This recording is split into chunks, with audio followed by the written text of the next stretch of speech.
So we'll have to see how today's lesson goes. I'm without my assistant today because he's imprisoned in the room that is locked and nobody has a key for. So it's interesting. So my poor buddy Chalkboard is in prison right now. So yeah, well, Pritchard told me to leave it open because for some reason it's like auto-locking right now, and they can't find the key for it. So he's like, well, don't close it, otherwise you won't be able to get your stuff back in. Well, I get up here, and I can't get in the first place, so I can't get my poor Chalkboard out. So I know you're all disappointed. He's a family friend, and we'll just have to soldier on. So why don't you turn your Bibles to Genesis chapter 45. That's where we'll pick up. So we've been looking through life events of Joseph, and we're going to start to transition now from Joseph into the life of Moses. Yes, there's a lot of stuff that gets skipped into that, but that's the way it works. So last week we watched a video that also will help with our transition, as it covered both the arrival of Joseph into Egypt and then evidence for the Israelites actually living within Egypt. So as we look through the history for evidence of the biblical exodus and arrival of Israel into Egypt, we're looking for evidence of certain things, right? One is, did they arrive there? And yes, through Joseph we see that, and today we'll cover a bit of how the family of Israel gets down into there as well. Another thing we're looking for then is the multiplication of Israel in Egypt. Then, of course, obviously the slavery, which is what's most known, slavery of the Israelites in Egypt. Then the judgment of Egypt in the whole Exodus process, the actual Exodus itself, and then the conquest of the Promised Land. So that's kind of the whole big picture scheme of where these lessons are all going over the course of the next several months. That is not just today. No, that'd be a lot to pack into one day. I'm not that good anymore. I dwelled too long on rabbit trails, so it takes a little bit longer than that. So Genesis chapter 45, verses 7 through 11 is where we're going to start. Genesis 45, verses 7 through 11. The Bible says, "And God sent me," this is obviously Joseph speaking, "God sent me before you to preserve you a posterity in the earth, and to save your lives by a great deliverance. So now it was not you that sent me hither, but God. And he hath made me a father to Pharaoh, and lord of all his house, and a ruler throughout all the land of Egypt. Haste ye, and go up to my father, and say unto him, Thus saith thy son Joseph, God hath made me lord of all Egypt. Come down unto me, tarry not. And thou shalt dwell in the land of Goshen, and thou shalt be near unto me, thou and thy children, and thy children's children, and thy flocks, and thy herds, and all that thou hast. And there will I nourish thee, for yet there are 5 years of famine, lest thou and thy household and all that thou hast come to poverty." All right, so obviously we know Joseph is already in Egypt. This is then the summoning point of Joseph, where he's already revealed himself to his brothers, and he's like, look, it's me. Tell my dad to come on down, and there's going to be 5 more years of famine, so come on all down to me, and I'll take care of you.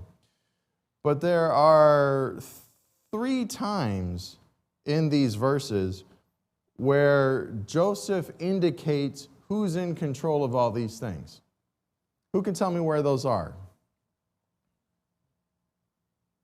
It's in the Bible right there.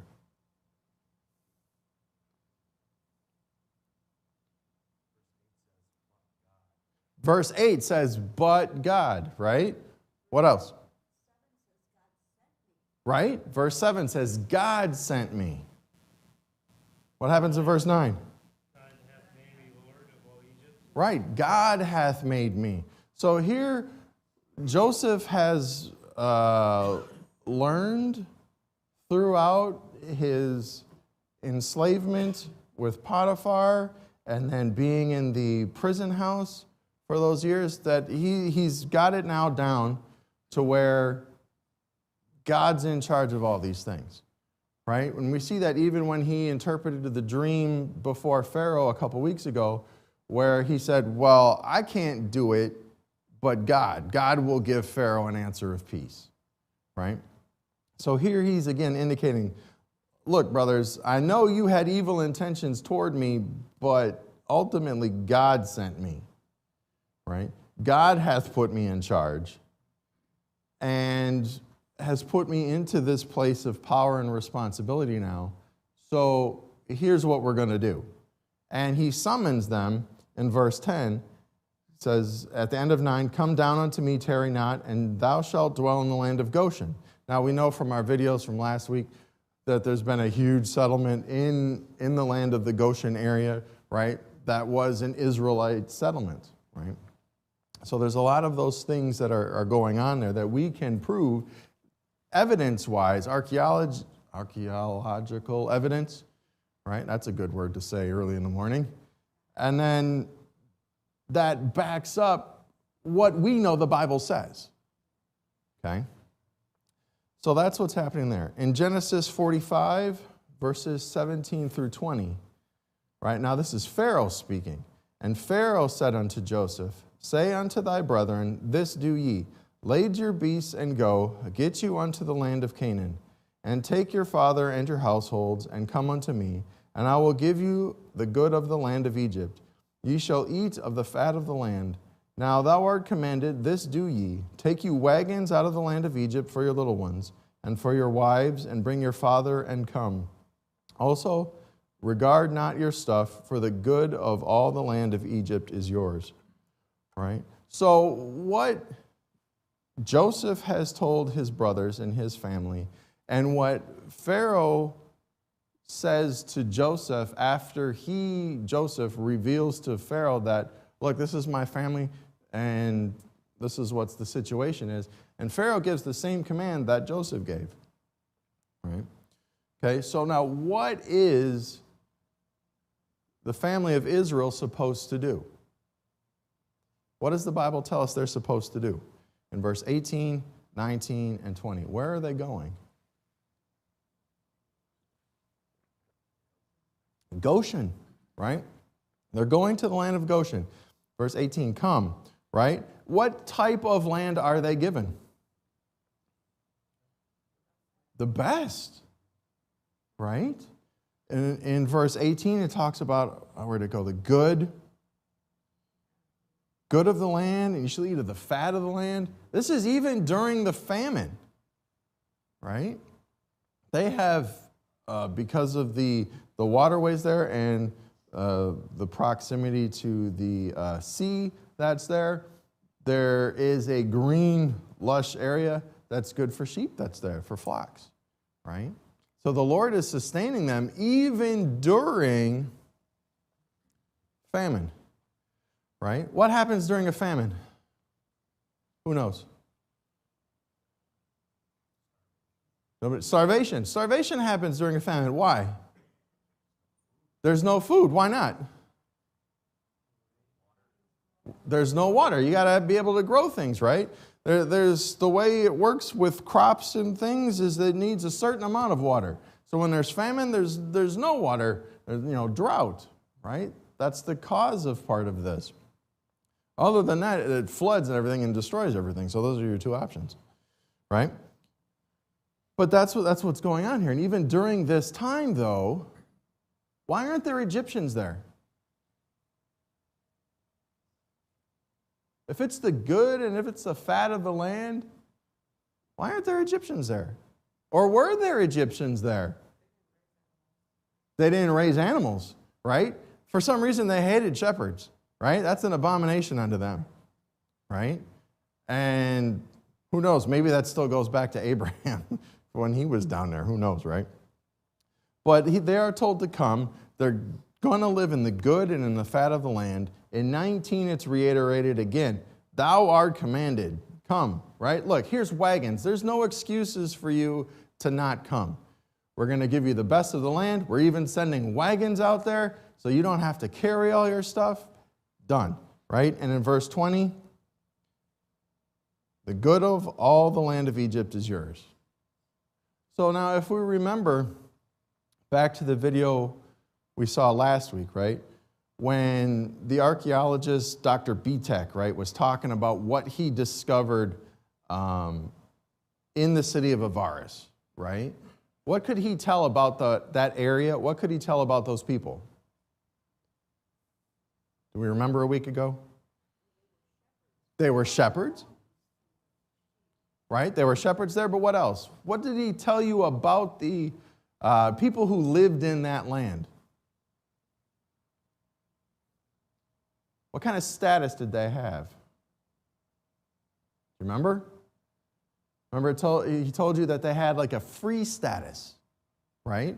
That they were either invited by the Egyptian crown or somehow blessed by the Egyptian crown. Remember that when he described the people that lived there? What do we see here in the Bible? What kind of status do they have? Exactly. They're being invited to come and live freely, right? Yeah, you don't even have to worry about your stuff. We'll take care of it all once you get here. Don't worry about it. We'll sort it all out. It's not a big deal, right?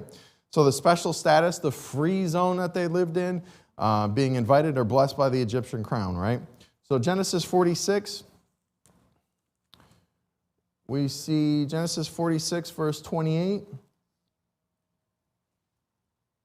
Genesis 46, verse 28, and he sent Judah before him unto Joseph.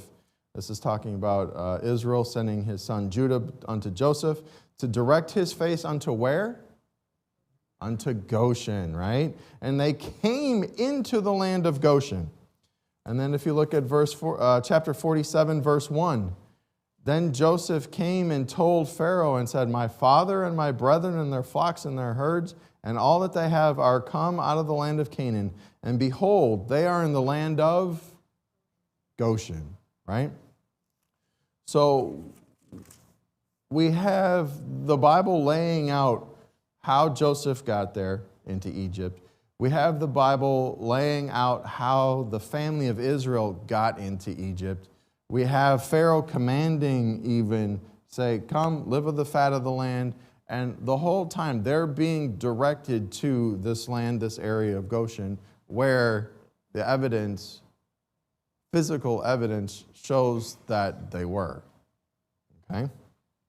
What's interesting is then in Genesis 46, verses 1 through 4, this is now after the brothers go back to Jacob, telling their son's alive, and look, we're supposed to go to Goshen, right? And it picks up in verse 1 of chapter 46, and Israel took his journey with all that he had, and came to Beersheba, and offered sacrifices unto the God of his father Isaac. And God spake unto Israel in the visions of the night, and said, Jacob, Jacob. And he said, Here am I. And he said, I am God, the God of thy father. Fear not to go down into Egypt, for I will there make of thee a great nation. I will go down with thee into Egypt, and I will also surely bring thee up again. And Joseph shall put his hand upon thine eyes. Right? What do we see happening here in chapter 46, verses 1 through 4? Or does nobody see anything happening? Yeah, God is confirming what he's been told, right? Joseph told Jacob, Pharaoh told Joseph to tell Jacob, come on down. And what is God telling Jacob? Fear not, right? I'll protect you, I'll watch over you. Look, this is where you're supposed to be. Why should he know that's where he's supposed to be? Outside of where God's telling him to be. Where has he heard something like this before?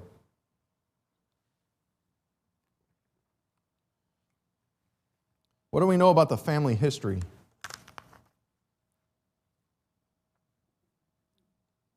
Probably jumping ahead a little bit. Acts chapter 7.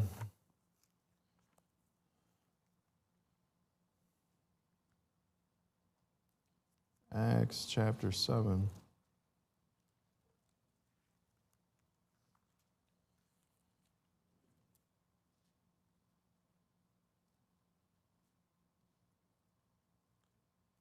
Acts chapter 7,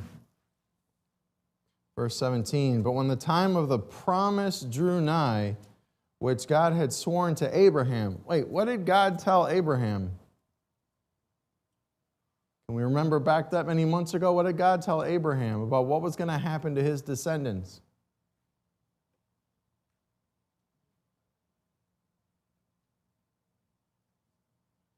Gotta be louder than that, Randy.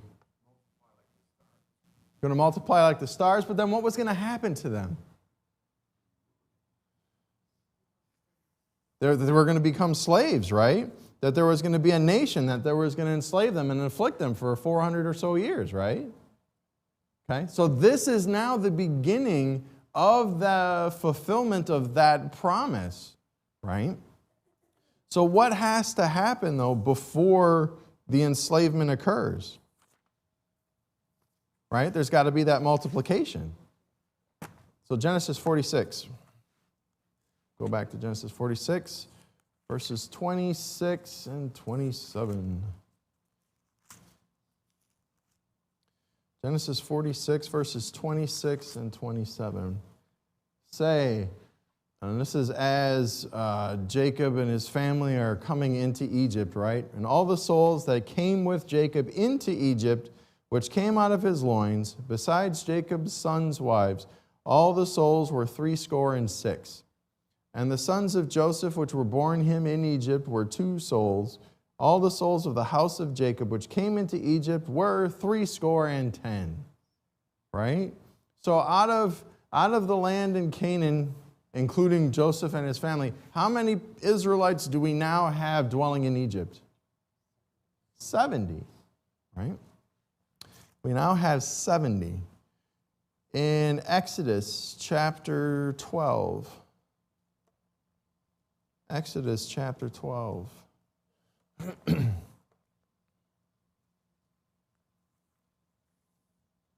Exodus chapter 12, verse 40 says, now the sojourning of the children of Israel who dwelt in Egypt was 430 years. Okay? So we had 70 Israelites come down from the land of Canaan, and they're now in Egypt, and they were in Egypt how long? 430 years. That's how I'm interpreting all that mumbling. All right, very good. Numbers chapter 1. Numbers chapter 1, verse 45. Numbers chapter 1, verse 45 through 47. Numbers chapter 1, verses 45 through 47. So were all those that were numbered of the children of Israel by their house of their fathers from 20 years old and upward, all that were able to go forth to war in Israel. Even all they that were numbered were 600,000 and 3,550. But the Levites, after the tribe of their fathers, were not numbered among them. Okay, so this is after the Exodus, right? So they come down, Canaan, Egypt, there are now 70 people there, 430 years go by, Exodus happens, and we now have this many people leaving Egypt, right? This is in the wilderness now. So they have how many people after 430 years? Very good, 603,550. Now, this is just men 20 years old and upward. Okay, that were fit for war. So you've got some old people, right, that are no longer fit for war. Okay, you've got kids younger than 20, right? You also have women. And you also have the tribe of Levi, which wasn't counted at all. So easily, you're looking at 1.5 million. Piece of cake, 1.5 million. Some estimates have it all the way up to 3 million. Okay? Now, does that seem like a lot of people? Can you put 1.5 million into perspective at all? Ian, can you?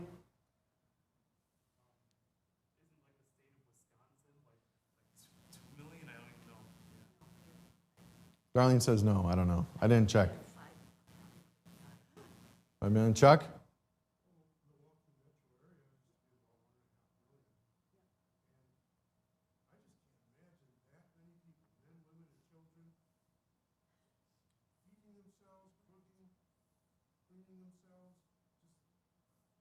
Yeah.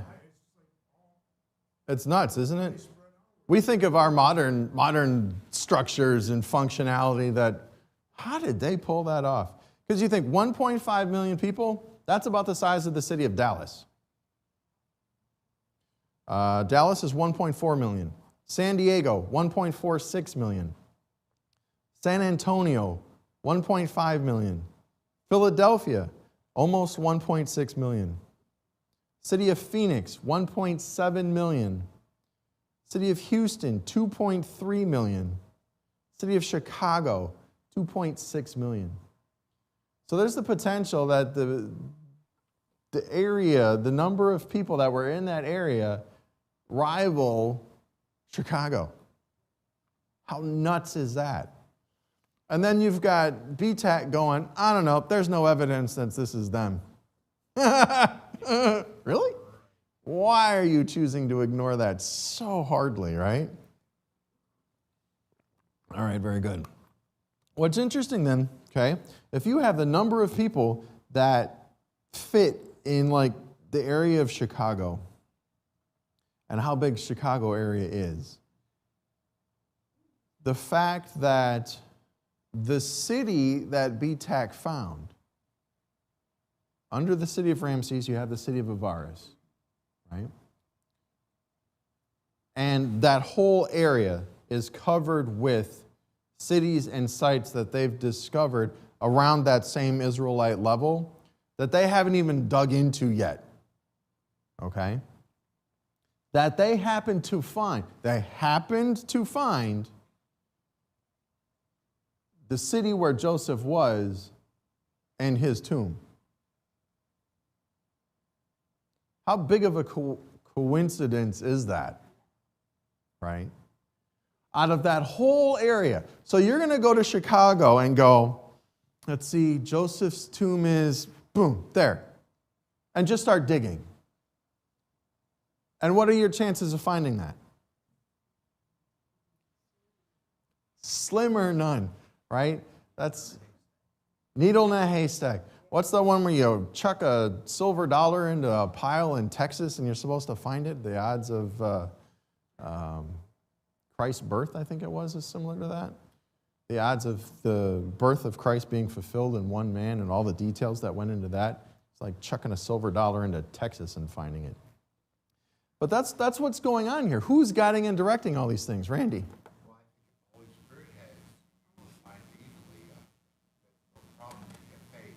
Right? Why would God direct this cat who has no interest in believing about what he finds to that exact location to find this exact evidence?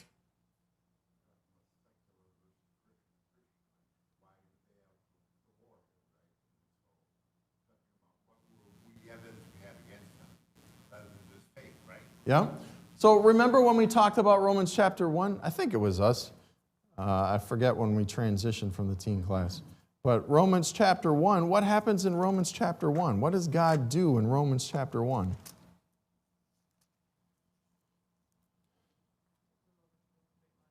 Right? He gives them over to a reprobate mind. But what happens before that?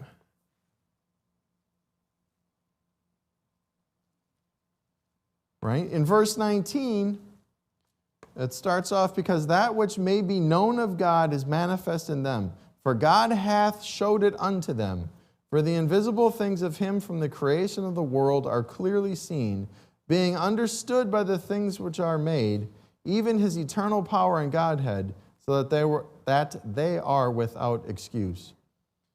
Because that when they knew God, right, when he reveals himself to them, in whatever manner that is, what happens? They glorified him not as God, neither were thankful, but became vain in their imaginations, and their foolish heart was darkened. Professing themselves to be wise, they became fools. Right? And we see evidence of that happening in that video. Right? God is revealing himself to this guy. Right? He's revealing himself to BTAC. And all the evidence that he finds. Even David Roll, right? He's an agnostic. He doesn't believe in God either. But it's weird. He sees it. How could it not be them? Right? But yet, neither of them take it from the head and move it to the heart. Right? So even though they're wise, professing themselves to be wise, when we look at B-Tech, I don't know, when I think about B-Tech, I'm like, dude, how? Right? But what has the God of this world done to these people? He's blinded their eyes, right? And that's exactly what we're dealing with people in the world, right? You could pop out the best evidence there is. Look, here's Christ's cross. This is his blood on the cross, right? This is his tomb. There's the grave clothes. You could lay it all out. You could play the video of what happened in real time, right? And then go, I don't think so. Right? Because it's not on you, Randy. But what is vain in imagination? Vain in their imaginations. So you have clear evidence that the evidence says one thing, right? Especially as a scientist. The evidence he's seeing says one thing, and he goes, no, it means something totally different. Right. It's vain. It's fake. Chuck. I would love to own a Porsche Cayenne Cayman-S. That's a vain imagination. And that's the truth. I would love to own one. I know I would enjoy it. Do I need that? You wouldn't be able to get out of it, Chuck. Oh, yes, I could. Really? I think you could get into it. I don't think you'd be able to get out. Vain means common, venal. We're being in the image of God. Why were we going to, worship him with every breath? Yep. So when we get involved in, and God made us and made things for us to enjoy. Good food, have a nice home if he's going to give you that. And if he doesn't, you still enjoy what he's giving you. But that's not vain. That's walking with God. When we get vain, is all I want to think about is get a little better car or this or that. That's a vain imagination. You're not alive. Yeah. Have you ever noticed, I don't know, especially guys, have you ever noticed how your head thinks you're one age and your body tells you you're a different age? Right? It's like there's a disconnect there in what your brain thinks your body can do, and then you pay the price for that. All right. Very good. So let's go back to Acts chapter 7 again. Acts chapter 7.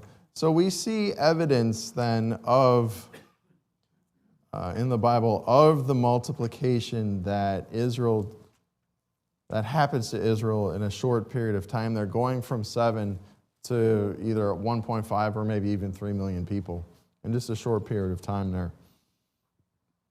And in Acts chapter 7, verses 17 through 20, this is where we touched on before. But when the time of the promise drew nigh, right? So this part of the promise that God gave to Abraham, this time is drawing nigh, which God had sworn to Abraham. The people grew and multiplied in Egypt from 70 to almost 3 million people, till another king arose, which knew not Joseph. The same dealt subtly with our kindred, and evil entreated our fathers, so that they cast out their young children, to the end that they might not live. And then in verse 20, it starts to introduce Moses, in which time Moses was born and was exceeding fair and nourished up in his father's house 3 months, right? And that's the direction that our story is going to be going in. In Exodus chapter 1, if we flip back there, Exodus chapter 1.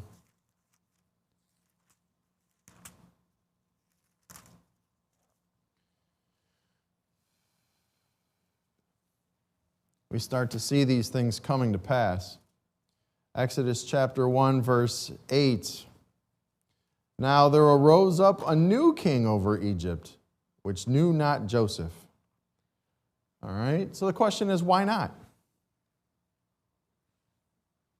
Why didn't the king know Joseph? Randy? A lot of people that have my kind of God didn't let him? Okay. Why didn't the new king know Joseph? Tony. Oh, it wasn't passed on from one generation to another. Why not?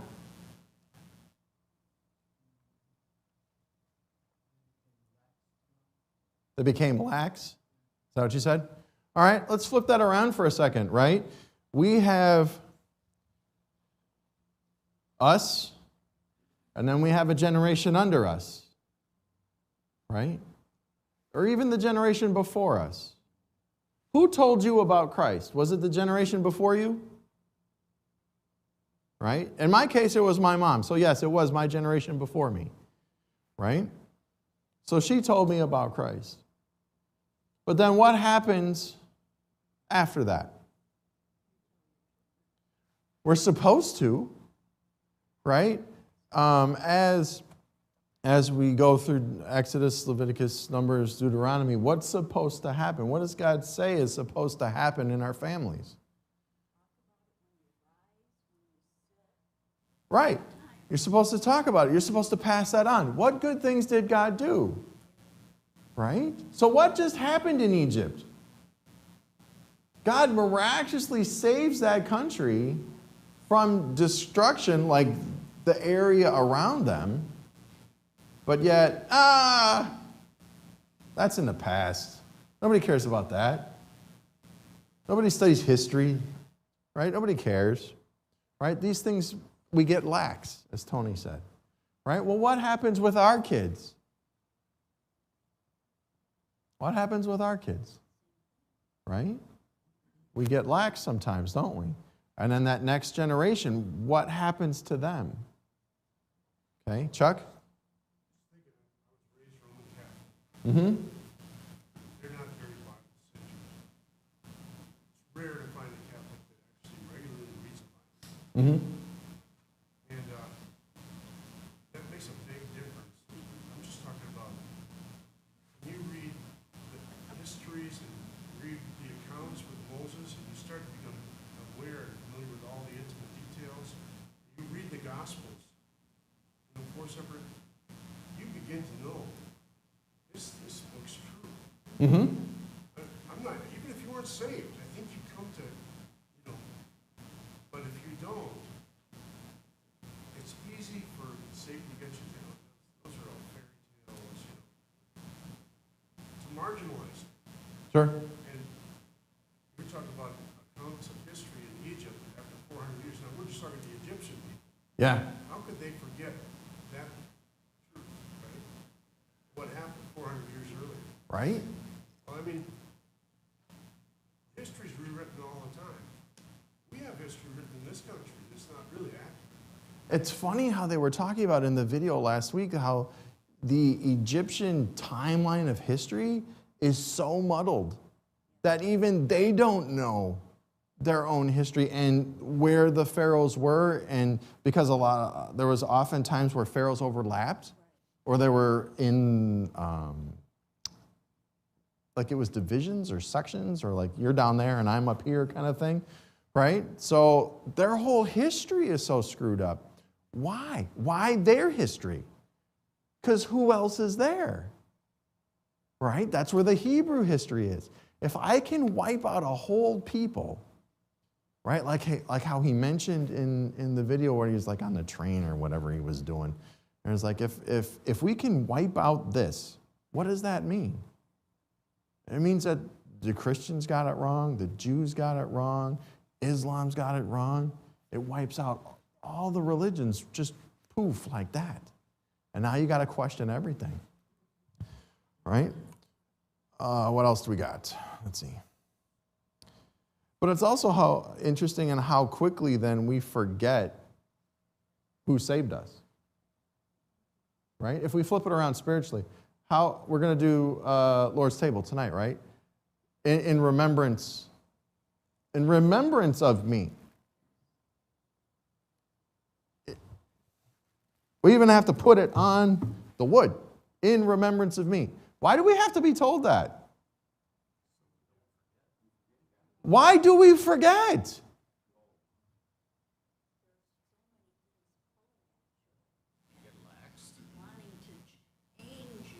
But why? Right? Satan's work, which is, okay, let's jump ahead before we run out of time, because if you look in Exodus chapter 1, verses 9 through 14, right? And he said unto his people, this is the new Pharaoh, which knew not Joseph, behold, the people of the children of Israel are more and mightier than we. Come on, let us deal wisely with them, lest they multiply, and it come to pass that when there falleth out any war, they join also unto our enemies and fight against us, and so get them up out of the land. And, it said taskmasters and afflicted them, etc., right? And this goes back to then to the promise that God told Abraham back in Genesis 15, right? This is what's going to happen. This is your people are going to be afflicted, and they're going to come out eventually. So this is the working of that promise. So we know God is in control here.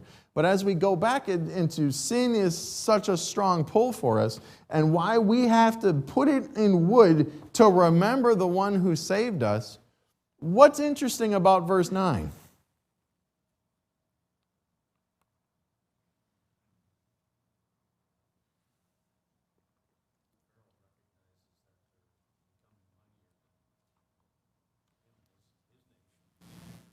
The people of Israel, there's more of them than the Egyptians.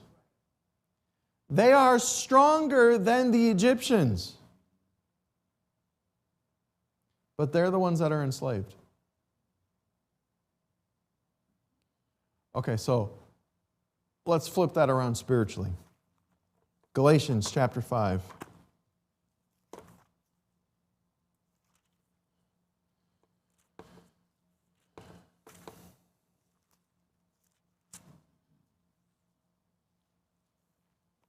Galatians chapter 5, verse 1. Ian, can you read that for me, please? Come on, man. It's right before Ephesians. I need a good Ian voice here. He's at Galatians chapter 1. Chapter 5, verse 1. Stand fast, therefore, in the liberty wherewith Christ hath made us free, and be not entangled again with the yoke of bondage. All right. So, Ian, you stay there, okay? Everybody else, turn to Romans chapter 6. We'll use Ian as our bookmark. Romans chapter 6, verse 16. Romans 6, verse 16 says, Know ye not that to whom ye yield yourselves servants to obey, his servants ye are to whom ye obey, whether of sin unto death or of obedience unto righteousness. Now, what's that Y word that's in there? Yield. What does that mean? Right. It's a submission, right? But what kind of submission? It's voluntary, right? You're driving along, you see a yield sign. What do you got to do? Take a quick glance and vroom, and you're gone, right? That's the way that works, because I was there first, right? It's a voluntary submission, okay? Ian, read Galatians 5:1 again. Stand fast, therefore, in the liberty wherewith Christ hath made us free, and be not entangled again with the yoke of bondage. All right, bondage, right? What do we have happening in Romans 6:16? What are they becoming when they yield? Servants. Servants are in bondage, right? Okay. 1 John chapter 4. Titus, 1 Peter, 1 John chapter 4.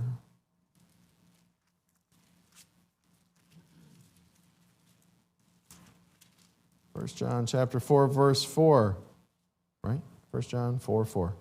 Ye are of God, little children, and have overcome them, because greater is he that is in you than he that is in the world.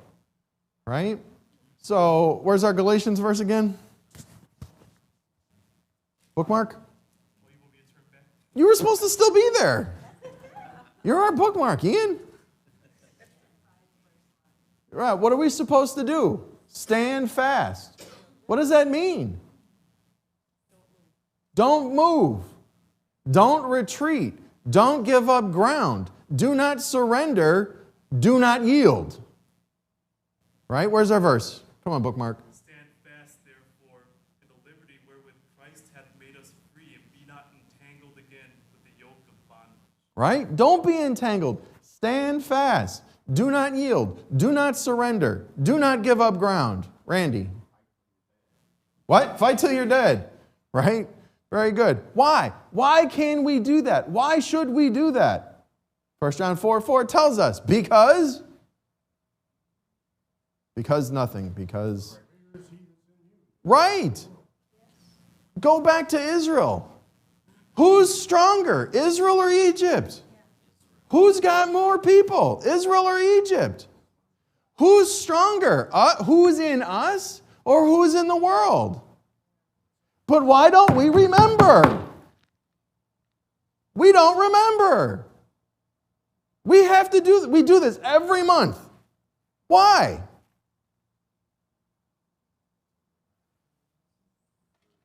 How dumb are we? Right? Who here has forgotten their birthday? Okay, so we're not that dumb, but yet we can't remember the one who saved us. What is wrong with that picture? Chuck. Talking now, we can talk spiritually. Yeah? It's most easily applied to that way. But the children of Israel, they were in a political situation. There's a physical dynamic. They live in a certain area near Egypt, right? Yeah. And political power is being imposed over them. It still applies, and I totally agree that it applies. They didn't need to yield. Sure. They're in their own land. But among Christians, this is my opinion, but I am kind of rebellious. Duly noted. Oh, Chuck yeah. is rebellious. I mean, we pull out Romans 13 all the time. Be subject to the authorities. Sure. And Who is your authority, Jesus, Chuck? Jesus was dealing with that, right? Yeah. You know, whose picture's on the coin? Yeah. Yeah. At the same time, I mean, there's application for us. There's things that have happened in this country that aren't right. They aren't constitutional. And I don't mean just the surface things that we've been seeing in the last few years. Yeah. But I'm a Christian in the church. Some of the things I believe in would say might not be really desired to be around here because we follow Romans 13. Yeah. And so I just say that those kind of subtle things can happen, and 100 years goes by, and all of a sudden you're slaves. Sure. But if you look at the example of Christ, right, you've got the question that comes up to him, when do you give taxes or not? And whose nonsense is this? And flips it off, right? I like to envision it. I think he takes it and he goes, fling. He goes, you can give it to Caesar, right? But then whose will is he following? Right? If you look at the life of Christ, and over and over and over and over and over again, he says he is doing whose will? The Father's will. Right? Yes, there are things that do not matter. Right? As far as us, our Christian life, and whatever stupid rules they want to impose. Right? There are things that do not matter. But ultimately, whose will, like Christ, who's in us, whose will are we following? We ought to follow God. Right? Our citizenship's in heaven. We're looking for a better country. Right? However, we live in a country that rules under law. And I sometimes actually feel like I'm doing wrong by paying my taxes in this country. Because you should render unto Caesar's what is Caesar's. Caesar didn't give me nothing. Also, we were run by criminals. Yeah. That's a fact too. And they really have been put in power. And God has allowed that. Yeah? Nebuchadnezzar's in power. Nebuchadnezzar's in power. But yet, what did Daniel do? He did everything he said except what God didn't want him to do. Right? Nebuchadnezzar's in power. What did Daniel do? Right? Not defile himself. Darius is in power. What did Daniel do? Is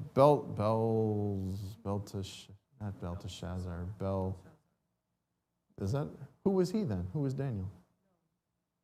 Nebuchadnezzar's kid, whatever his name was, Bel something. Yeah, he was in power, handwriting on the wall guy, right? He was in power. What did Daniel do? Cyrus is in power. What did Daniel do? Right? Joseph, the example of Joseph and the example of Daniel are two very, they're very deep examples as far as to the governments, especially like Daniel, the governments that he survived. When somebody conquers a country, they don't leave the leadership in place. But somehow Daniel is prominent in power for 4 kings. Not transition kings, father, son, son, son. No, conquering kings, right? Joseph rises to power. A prisoner rises to power within the prison, right? And the guard doesn't even care, doesn't even check on anything he's doing, right? He goes from prison to second in command and nobody says anything. It's like, yeah, this guy's wise, right? Who is in us? But what is going to happen, as we see with Israel, is there's going to be affliction. Right? We saw it in Joseph. Joseph's doing what's right. What happened in his life? Smooth sailing the whole time. No, there's affliction. Daniel rises in power. What happens? There's affliction. Our lives, taxes, nonsense, stupid rules, whatever, affliction. Why? Because if they hated Christ, they're going to hate you.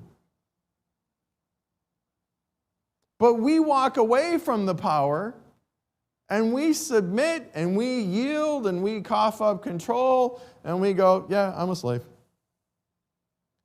We're greater because of who's in us.